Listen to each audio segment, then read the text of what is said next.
y se ve mejor a través del superolateral, ¿vale? Como siempre, lo que yo digo, hacer lo que mejor sabes hacer, y a mí el que más acostumbrada estoy es el dectopectoral y es el que hago. No sé si habría algún tipo, no sé, quizás una glena muy compleja, que parece que la glena se ve mejor a través del superolateral, porque al quitar la cabeza tú desciendes lo que es la diáfisis y tienes que cuentas a la glena un poco como de frente, ¿no? Pero no te puedo decir porque eso de momento es el abordaje que he utilizado. Del topectoral en todas. Excelente. Luis Ferreira te pregunta, ¿qué considerás como un resultado bueno o muy bueno de movilidad en un paciente joven? En un paciente joven, bueno, pues una flexión por lo menos de entre 110 y 120 grados y más, ¿vale? Una escala de dolor baja, una rotación interna que por lo menos llegue el pulgar hasta T12 o hasta la talla, ¿vale? Y una abducción de por lo menos 100 o 110 como mínimo, ¿no? Estamos hablando de un paciente joven, ¿vale? Y el constant, pues comparado al previo de antes de operarse, por lo menos por encima de 40 puntos tiene que mejorar. Eso lo considero un resultado muy, muy bueno. Buenísimo. Y bueno, la última pregunta que tenemos de Facu de Franceschi nos pregunta cómo manejar los déficits glenoideos en las indicaciones de prótesis secundarias a las artrosis y qué tipos de injerto óseo utilizás. Y si en primera instancia, bueno, considerás la utilización de un componente glenoideo de revisión. Vamos a ver, los defectos de la glena, ¿vale? La inversa en realidad no necesita suplementar mucho, pero en caso de tener que hacer una bio-RSA, ¿vale? Se sacan de la cabeza humeral, ¿vale? Los puedes sacar de la cabeza humeral. ¿Y qué era lo otro que querías saber, Facundo? ¿Sí? Sí, te preguntaba si usás la glena de revisión en primera instancia en los pacientes con artrosis. No. Y Alejo, Ale, un abrazo. Alejo García Benzi nos pregunta si usás guía de corte o tomás alguna referencia anatómica para realizar los cortes. En principio utilizaba la guía de corte, ¿vale? Porque eran mis primeros casos y era muy miedosa y quería seguir la técnica rajatabla. Ahora, pues no. De hecho, con la guía de corte, siempre lo que me pasa con este implante es que siempre luego tengo que cortar un poco más. Y ya lo hago a mano alzada. El corte de la cabeza humeral te tiene que permitir ver bien, muy bien la glena. Si tú cuando tienes que descender la diáfisis te quedas muy justo para ver la glena, corta más porque vamos, la cirugía se te puede transformar en una pesadilla si no puedes trabajar y acceder bien al borde inferior de la glena. Eso es fundamental. La glena la tienes que ver al completo. Diana, ¿eso lo considerás digamos, un déficit o un error en cuanto al hardware de la prótesis? Del implante. O sea, sí, vos estás planteando que sí, cuando haces la osteotomía con la guía, después la necesitas aumentarla y que la osteotomía haciendo, digamos, a mano alzada, ¿no? Sí.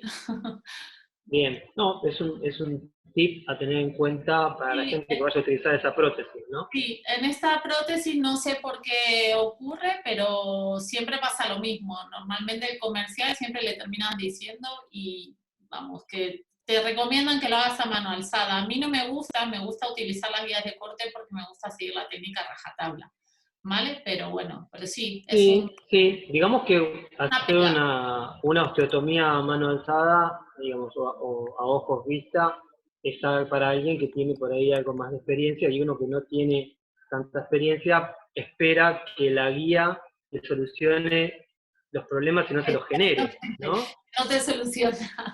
Claro, digo, esto es algo que has visto vos y que o sea, esta experiencia la has compartido también con otros colegas, hay otros colegas que piensan igual que vos.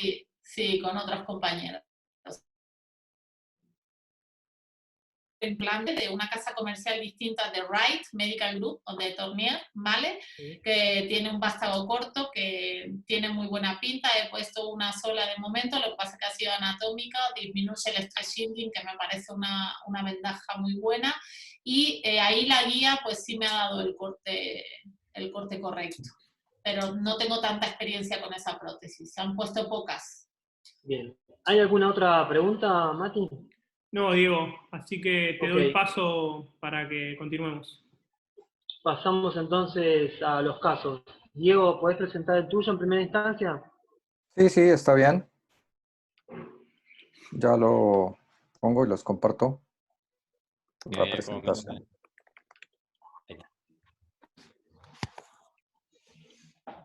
Aprovecho para comentar que nos interesa a todos la opinión de todos, si bien esperamos por supuesto la devolución de Diana, pero me interesaría también en su momento, tanto como Miguel, Rodolfo, Sergio, que tienen por ahí también algo de experiencia con las prótesis, si nos pueden aportar algo. ¿Ya están viendo el caso? Ellos están viendo el caso. Bueno, entonces, este es un paciente, se llama Jaime Cabal, es un paciente de 46 años, de dominancia derecha. Tuvo No se ve, Diego. Diego, No están compartir la pantalla. compartiendo la... Sí. Por eso había preguntado. Ya. Allá hay un enchufe, ¿eh? ¿Ya? Ahí estamos. Bueno, Ok. voy. Paciente de 46 años, dominancia derecha, que hace aproximadamente 20 años había tenido trauma en el hombro izquierdo. Tenía esto posterior a la caída de una escalera. Consultó inicialmente en un hospital, él vive en área rural. Le tomaron una radiografía, le dijeron que no había ningún inconveniente y dieron egreso con manejo para el dolor. Eso sí. El paciente posteriormente pues dice que tuvo dolor, pero que el dolor fue cesando con el tiempo y luego con una limitación notable para la movilidad. Y ahora hace aproximadamente 2 años con bastante dolor que interrumpe el sueño, interrumpe las actividades básicas de la vida diaria, manifiesta una limitación notable para la movilidad del hombro, nota algo de atrofia en el hombro, no hay alteración sensitiva o compromiso aparente del nervio axilar y además nota crépito a la movilización.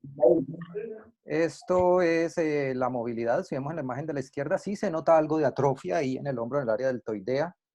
Y al lado derecho, cuando se midió, el paciente aproximadamente tenía unos 110 grados. En la imagen aparenta más, pero midiéndolo con el goniómetro se veían 110 grados. En la abducción, el paciente tenía 80 grados. Rotación externa, prácticamente 0. En la rotación interna llegaba el miembro superior izquierdo al área del glúteo. Y esta era una radiografía que alguna vez leyendo un artículo con este tipo de pacientes, era mejor hacerles una toma con algo de abducción, unos 15 a 20 grados de abducción y con el brazo totalmente en aducción. Y esto lo que te manifiesta es que el paciente está haciendo pues una movilidad con la escapulotorácica, básicamente. Luego, con estos hallazgos, decidí tomarle una tomografía. Estos son los estudios, o el estudio de la tomografía que vemos. Vemos que la cabeza está desplazada casi en un 80-90% hacia la parte posterior y con un desprendimiento en esta zona de lo que era en su momento la glena y subluxación hacia la parte posterior. Estos son los otros cortes. Vemos una presencia de un notable osteofito hacia la parte inferior y vemos presencia pues de esclerosis y quistes subcondrales ahí en esa zona. Tomamos una resonancia. La resonancia no fue de la mejor calidad porque este es del hospital público de la ciudad, pero vemos un osteofito grandote en la parte inferior y hay integridad del supraespinoso en esta imagen, como lo podemos ver.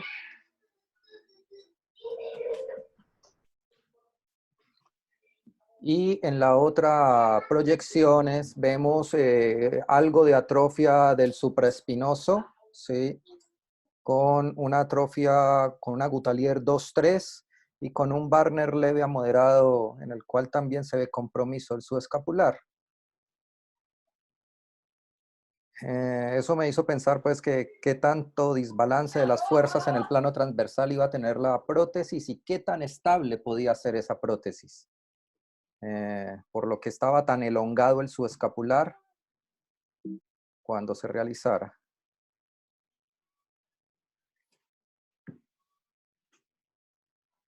Y ese es el caso que les tengo para presentar. Diana, ¿cuál es tu opinión? No te queda otra, Diego. Es un caso muy bonito, pero muy, muy difícil. Tienes una glena subglosada tipo C. La cabeza subglosada, como tú dices, a posterior en un 80%, que era lo que yo había calculado cuando vi las imágenes. Y está descrito lo del bio-RCA, puedes poner un suplemento, pero no tienes glena prácticamente. Está corroborado que los injertos no terminan de corregir luego la versión, así que yo creo que ese paciente es candidato para una reversa. No le veo otra posibilidad, ¿vale? No tienes hueso, básicamente ahí, para soportar otro tipo de implante, ¿no? Si no te quieres complicar la vida con otras técnicas, pero que yo creo que puede funcionar bien. Lo único que, bueno, advirtiéndole, poniendo una de vástago corto, eso sí, que además se impactan en el número, van por impactación, impactan la cortical, no la fresan, y advirtiendo al paciente que va a precisar de un recambio, ¿no? Porque tiene como 46 años. Yo lo resolvería de esa manera. Diego, Que no les comenté y veo por ahí sí. es algo muy importante. El paciente de fuerza aproximadamente para hacer abducción 4 de 5. ¿Qué ocupación laboral tiene? El paciente toda la vida, debido a su pues, limitación desde los 20 años de edad para hacer movilización, él se encarga, es como de trabajo netamente administrativo, pero pues que necesita hacer movilidad, pero sin fuerza. Por eso mismo, si tuviera que precisar mucha fuerza, pues podrías plantearte una artrodesis, pero ahora mismo yo creo que con ese paciente la mejor opción es estas de último diseño, las que te digo, vástago corto, y que, vamos, que van muy bien. Incluso traen componentes de metaglena con cuñas. Puedes sacarla tú, o puedes utilizar las cuñas que ellos traen de suplemento, los suplementos que está. La prótesis está muy bien, ¿eh? Esa prótesis está muy bien. Supongo que habrá otras en el mercado, ¿vale? Yo te hablo de la que he visto. Te hago una pregunta. ¿El modelo de prótesis que estás usando tiene alguna glena de revisión? Sí, la Delta X10 sí, y la otra que le estoy diciendo a Diego que yo le recomendaría, ¿vale? Que es la Aquelis, se llama, que es de la de Wright, también. Bien, si vos fueras con la prótesis que estás utilizando actualmente, ¿utilizarías en primera instancia una glena de revisión? Hombre, es que ahí no hay hueso prácticamente para adaptar la metaglena. No le veo otra posibilidad. Está todo erosionado, tiene geodas, en las partes blandas, como dice Diego, también muy dadas de sí, no va a quedar estable de otra manera. Bien, si no tuvieras este caso, Uno que por la por edad ahí podría pensar. es algo extremo, Sí. ¿cómo manejás la medialización de la metaglena? La medialización de la metaglena. Claro, cuando uno se ve obligado a medializar la metaglena, se acorta el brazo de palanca del deltoides, ¿verdad? Sí. Bien. ¿Cómo manejas eso como complicación intraoperatoria? Vamos a ver, de momento no he tenido ningún caso así, tan complejo. De hecho, este que ha puesto Diego es para mí muy complejo, ¿vale? No lo haría sola esa prótesis con este paciente. Entonces, básicamente no se me dio este caso de tener que... Por eso digo, por ahí no este caso que es extremo, pero digo, cuando te encontrás con que tenés que medializar la glena, ¿sí? La metaglena, perdón, Sí. y una insuficiencia del deltoides porque se acorta el punto de palanca. ¿Cuál es el truco o el tip que utilizarías para tensar nuevamente el deltoides? La verdad que no te sé decir porque no he tenido ningún caso así, ni he visto tampoco un caso así hasta ahora, porque claro, la mayoría de pacientes que estamos operando, lo que te digo, son en los rangos de la edad que te estoy diciendo, no son pacientes jóvenes. Y en caso de tener pacientes jóvenes que hemos tenido, hemos utilizado otro implante, hemiartroplastias o prótesis anatómicas, no reversas. Bien, bueno, la medialización también es un problema en una prótesis anatómica, ¿no? Porque también se acorta ese brazo de palanca. Yo pensaba, por lo menos en mi experiencia y... Es aumentar el polietileno.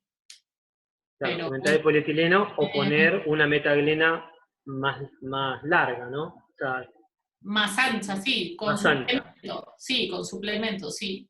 Claro. Sí, de momento, hasta ahora, la verdad que en los casos clínicos, los dos que presentáis hoy son casos súper complicados. Y si tuvieras que utilizar injerto óseo, sí, para suplementar la superficie de la glena, ¿de dónde elegís utilizarlo? pues mira, lo que yo vi, eso lo vi en Suecia, la verdad, y ellos lo sacaban de la cabeza humeral, de la misma cabeza humeral, sí. Eso lo vi, lo hizo Anders Ekelund, puso una prótesis reversa en un paciente trabajador de la construcción con 44 años, similar al caso que está presentando Diego hoy. Muy Bien. similar. Hicieron una cuña posterior inferior y la sacaron de la misma cabeza humeral. Ok. Mati, Sí. ¿podemos habilitar a Miguel? Sí, yo lo había habilitado a Fabián Eguruza de Trelew porque quería opinar, creo, sobre el injerto de las cuñas, para darle más atención. No sé si está Fabián ahí. Hola, Hola Fabián, ¿cómo estás? ¿Cómo andan? No, eran más o menos unas consultas y de lo que vos estabas hablando, ¿no? En ese déficit de glena que tiene, si para colocar el componente glenoideo usaba cuñas, usaba cuellos más largos, usaba injerto, pero como para lateralizar más la glena, ¿no? Y que no pierda tensión el deltoides.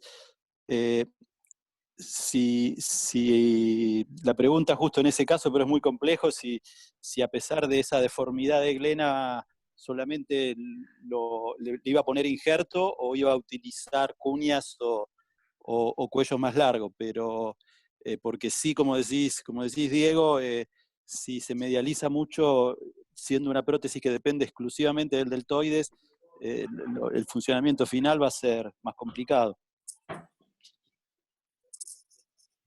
Bien. Miguel. Sí. Buen día, ¿cómo estás? Buenas tardes.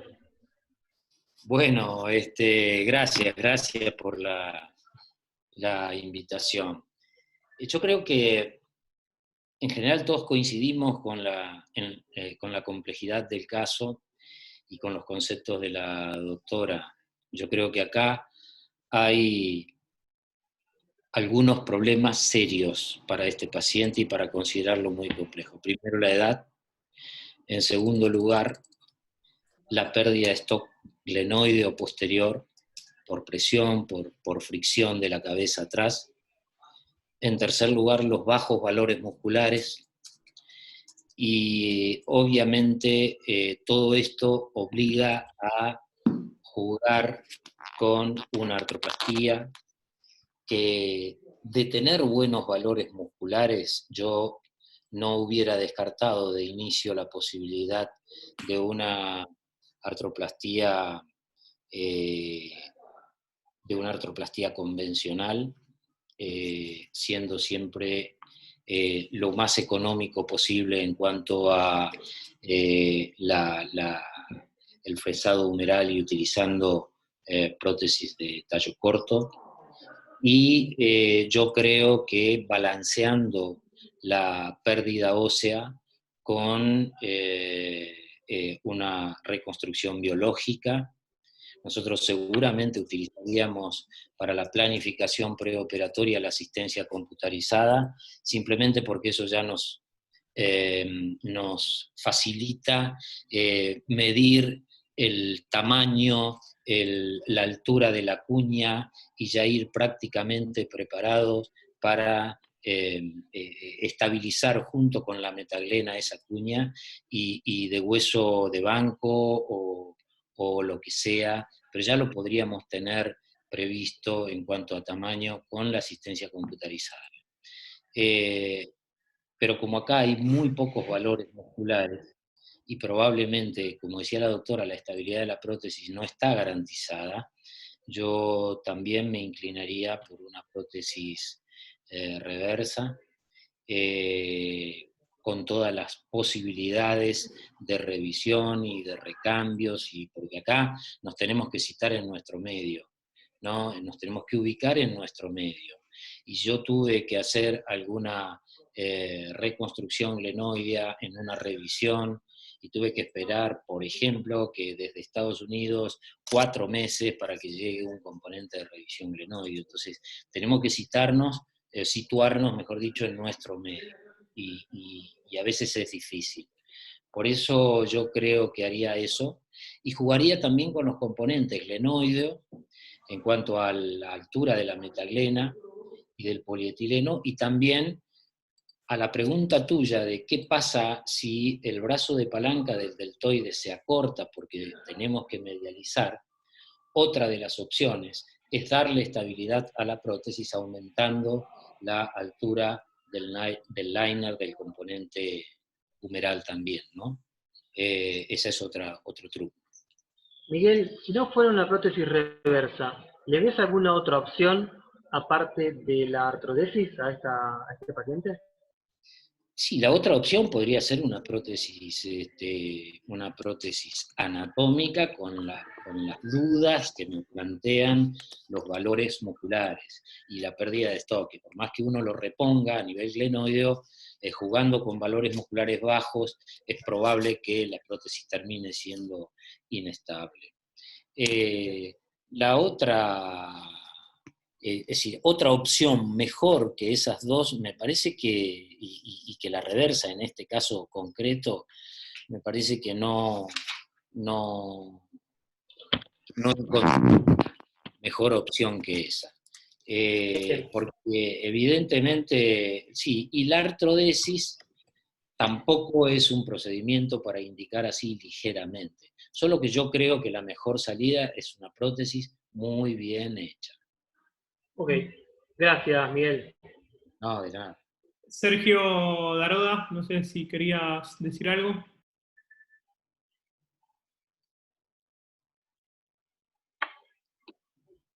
Sergio, estábamos con la manito ahí levantada, no sé si se fue. Sí, me parece que perdió Conexión. la conexión. Bueno, esperamos en todo caso. ¿Les parece pasamos al caso que tiene Jorge para presentar? Dale, Jorge, ¿estás por ahí? Rodolfo, perdóname, Rodolfo, ¿estabas levantando la mano? ¿Lo habilitás, por favor, a Rodolfo, Matías? Sí, lo tengo. Ahí está. Sí, Rodolfo. Sí, ¿me escuchan? Contanos. Bien. Sí. Yo por mis años en esto tengo mucha más experiencia con prótesis anatómicas que reversa. Y todo lo que han dicho de la prótesis reversa estoy de acuerdo, y en manos y en situaciones de contar con todos los diseños, todos los elementos y todas las posibilidades, que podría ser un buen caso de Diego para una prótesis reversa, sin duda. Pero yo no descartaría de plano una prótesis anatómica con una buena reconstrucción ósea de la glena. Es nada más que eso. Bien, gracias. Bueno, pasamos entonces al caso de Jorge. Jorge, ya estás activo, ¿eh? Estoy. Dale. Ok, listo, Mati. Fíjate si comparto ahí. Estamos, ¿se ve? Perfecto. Sí, muy bien. ¿Ok? ¿Me escuchan? Sí. Sí. Ok. Bueno, este es un caso a resolver. Es un paciente de sexo masculino de 40 años de edad, de ocupación odontólogo, que consulta al servicio un día sábado por dolor, impotencia funcional en ambos hombros. Refiere como mecanismo una crisis convulsiva tónico-clónica, primer episodio en su vida que tiene una crisis convulsiva de 3 horas de evolución. Ingresa con mucho dolor en ambos hombros, mucha limitación a la flexión anterior, rotación externa, rotación interna totalmente limitada, y bueno, a nivel distal, tanto el sistema nervioso como vascular estaba normal. Se le realiza una radiografía. En la radiografía lo que se logra ver es una fractura, luxación posterior de ambos hombros. Estas son las radiografías de frente y un escapular en I del hombro derecho. Y se le solicita un estudio de tomografía computada en el cual se observa la fractura, luxación a posterior. Y esta es la radiografía del hombro izquierdo y la tomografía con reconstrucción. Nuestra planificación fue, como había llegado un día sábado, era tratar de realizar una síntesis con una aplicatura capsular posterior, realizando un abordaje tanto deltopectoral como un abordaje posterior. En el hombro derecho se operó un día lunes y en el hombro izquierdo se operó un día miércoles, o sea, los 2 días del evento y a los 4 días. Se colocaron una placa tipo filos tanto en el hombro derecho como en el hombro izquierdo. Estas son las radiografías intraoperatorias. Y el paciente, bueno, a los 6 meses postoperatorio se logra ver ya una alteración a nivel de la estructura de la cabeza humeral, tanto del hombro derecho. No sé si logran ver, esta es una imagen, un video en el cual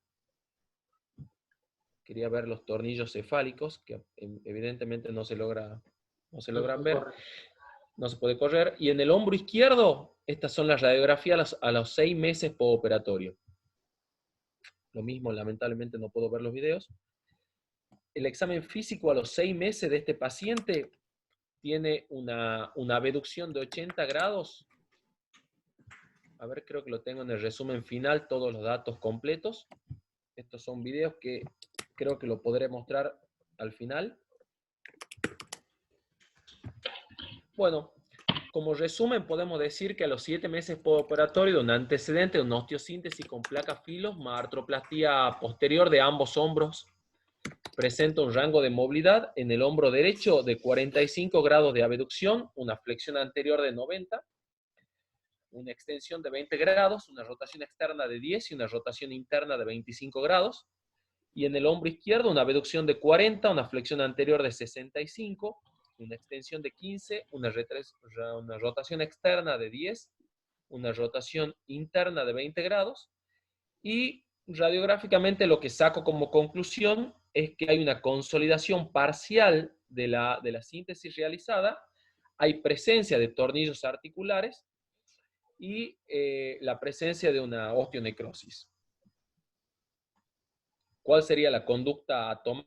Lo planteo al caso en este hermoso Ateneo, que doy la palabra a Diego, y bueno, está Miguel, Rodolfo, Sergio, que me pueden dar una mano. Vamos a escuchar a nuestra invitada extranjera, a Diana. Este caso es un horror. A ver, es súper... Vos pensaste que esto iba a ser fácil. Ya, vos me dijiste que ibas a hacer casos bonitos. Acá somos así, ¿eh? Acá, por ahí te olvidaste cuando te fuiste, pero acá somos así. A ver, son casos muy complejos. O sea, yo creo que ahí lo que le falló la osteosíntesis para mí, ¿no? Yo tuve un caso parecido cuando era residente, ¿no? Evidentemente no lo hice yo asistí. Fue un caso similar. Lo que pasa que ahí lo que hicimos fue, en el momento agudo, coger injerto de cresta, ¿vale? Y hacer una osteosíntesis sobre un injerto de cresta ilíaca, ¿vale? Para darle como más estabilidad, porque ahí tiene una conminución, pero bueno, estamos ahora en que la osteosíntesis fracasó.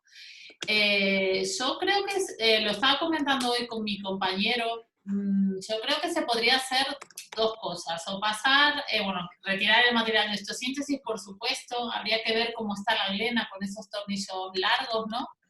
Si la glena está bien, se podría hacer, creo que una hemiartroplastia, porque tiene tuberosidades, ¿vale? Porque tiene 40 años, claro.